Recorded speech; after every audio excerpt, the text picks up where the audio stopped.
Hello hello, cette semaine on vous retrouve à Tanawan dans la province d'Oslob pour une vidéo un petit peu spéciale.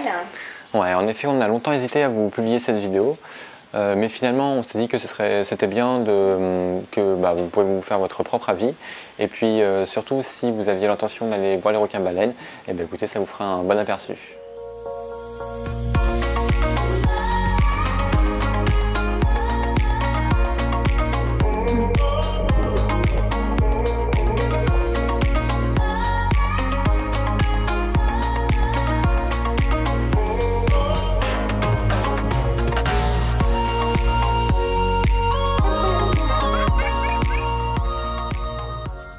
Nous sommes arrivés en bus à Tanawan en milieu d'après-midi, direction notre chambre pour déposer les affaires. Bon, c'est assez rudimentaire, mais pour 2 nuits, c'est largement suffisant. Qu'est-ce que tu fais? Et bah, je prends l'eau pour me doucher et me laver les dents. C'est génial.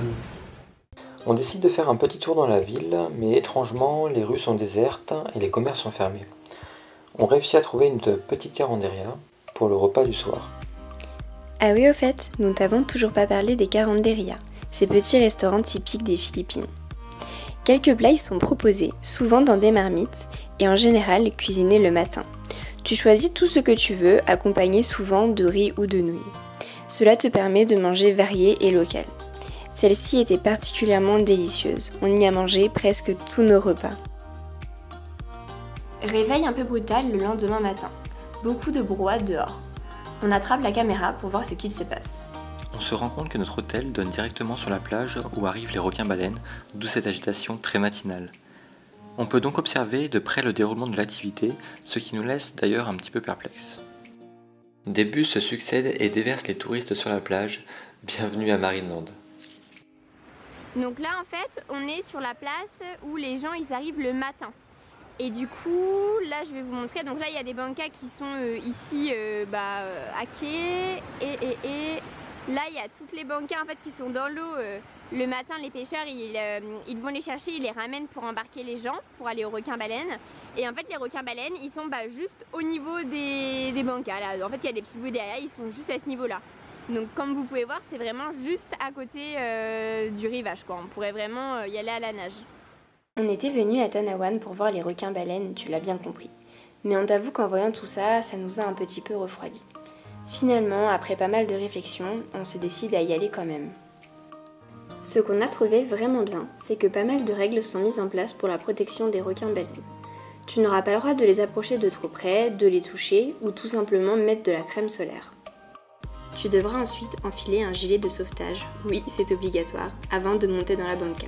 J'ai pas envie de mettre un gilet. Alors, j'ai un petit style ou pas? Après quelques coups de rame, on se retrouve au milieu de ces géants des mers, pouvant atteindre jusqu'à 20 mètres de long et peser 34 tonnes. Malgré ces apparences, ce sont des requins pacifiques. Ils se contentent de filtrer l'eau de la mer à l'aide de ces énormes branchies pour extraire leur nourriture principale, le plancton.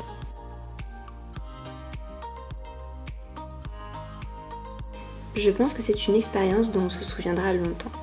Mais tu dois savoir que si les requins-baleines sont si proches des côtes, c'est qu'ils sont nourris tous les matins par les pêcheurs. Et cela pose tout de même une grosse question d'éthique. On t'avoue que ça nous laisse un petit peu un goût amer. Nous espérons t'avoir partagé au mieux notre expérience. Et surtout, n'hésite pas à donner ton avis en commentaire. Maintenant, nous partons vers une destination qui nous ressemble plus authentique et préservée du tourisme. En attendant la prochaine vidéo, on te laisse avec quelques images de Sigijor Island. On te dit à la semaine prochaine!